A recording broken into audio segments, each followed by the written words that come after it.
Government మేము అసలు ఈనాడంటే మన గవర్నమెంటే కదా, మాకే అసంతృప్తిగా ఉంది.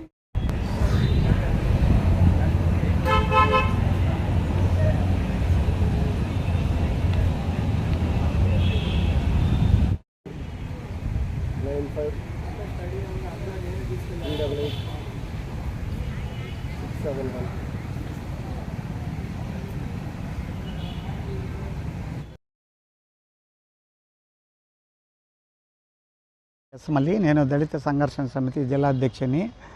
అది మన కావలి డివిజన్లో మన ఎంఆర్ ఆఫీసులో పనిచేసే ఒక ఎస్టీ అతను సాయిబాబా అనే అతని మీద ఎంఆర్ఓ గారు తహసీల్దార్ గారు రిపోర్ట్ ఇచ్చినారు 2 టౌన్లో. దాని కేసు కూడా నమోదు చేస్తున్నారు.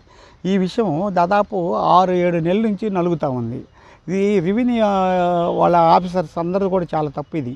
ఎందుకంటే 18 నెలల నుంచి అతను ఎస్ఆర్ని మ్యానిపులేషన్ చేసి ఎస్ఆర్లో ఒక ఎస్ఆర్ డేట్ ఆఫ్ బర్త్ ఉంటే ఇంకొక డేట్ ఆఫ్ బర్త్ని ఎక్స్చేంజ్ చేసి అతను రాసుకున్నప్పుడు 6ని 16 చేసినప్పుడు వీళ్ళు ఏం చేస్తున్నారు? వీళ్ళందరూ కూడా ఎస్ఆర్ చూడకుండా సర్వీస్ రిజిస్టర్ను అబ్జర్వ్ చేయకుండా జీతాలు టీఏలు డిఏలు ఇవ్వాలంటే అబ్జర్వ్ చేయాలి కదా. అది అబ్జర్వ్ చేసుకుంటేనే కదా వీళ్ళందరూ టీఏలు ఇవ్వగలుగుతున్నారు. ఆ విధంగా వాళ్ళ సర్వీస్ రికార్డులని తనిఖీ చేయకుండా ఎవరు ఎక్కువ కూడా శాలరీ బిల్లులు పెట్టడం అనేది జరగదు.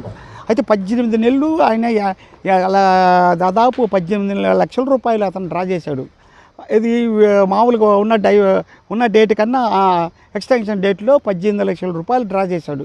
ఇప్పుడు మళ్ళీ తిరిగి 18 లక్షల రూపాయలు కట్టాలి అంటే మళ్ళీ అతనికి అయ్యే పని కాదు ఇది పరిస్థితి. ఈ విధంగా పోలీస్ స్టేషన్లో కంప్లైంట్ ఇచ్చారు. అవన్నీ నేను చెప్పేది ఏంటంటే ఎవరిది తప్పు అనేది ఆయనది తప్ప ఈయన తప్ప అని కాదు.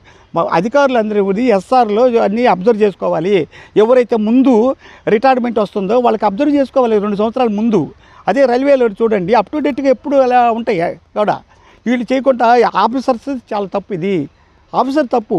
ఎందుకంటే ఎస్ఆర్ని అబ్జర్వ్ చేయకుండా జూనియర్ అసిస్టెంట్ కానీ సీనియర్ అసిస్టెంట్ కానీ ఎంఆర్ఓ కానీ వాళ్ళు శాలరీ పెట్టేటప్పుడు వాళ్ళు బిల్లులు పెట్టేటప్పుడు వాడు ఎప్పుడు రిటైర్మెంట్ ఉంది, వాడి శాలరీ ఎంత, వాడు ఎంత బెనిఫిట్ పొందుతున్నాడు, వాడి వయసు ఎంత అని చూసుకోవాలి కదా.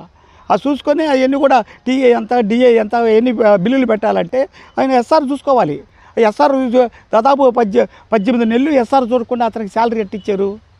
ఎవరిని బాధించి ప్రభుత్వానికి 18 లక్షల రూపాయలు నష్టపరిహారం చేశారు. ఇప్పుడు మళ్ళీ పాపం అతని పేరు మీద కంప్లైంట్ ఇచ్చారు. అతను తప్ప, జూనియర్ వీళ్ళు తప్ప, అధికారులు తప్ప, ఎవరిది తప్పు? ఎవరు దీన్ని మ్యానిపులేషన్ చేశారు? దీని వెనక ఎవరున్నారు?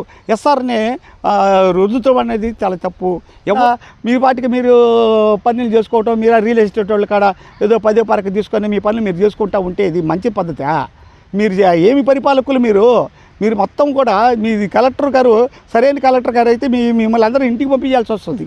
దీనిపై కలెక్టర్ గారు ప్రత్యేక దృష్టి పెట్టాలి. ఇలాంటి తప్పులు ఇంకా జరగకుండా చూడాలి. ఎవరైనా కలెక్టర్ గారు దీని మీద చర్య తీసుకోవాలి. భవిష్యత్తులో ఇట్లాంటి సంఘటన జరగకుండా కఠిన చర్య తీసుకోవాలనేది మా మనవి.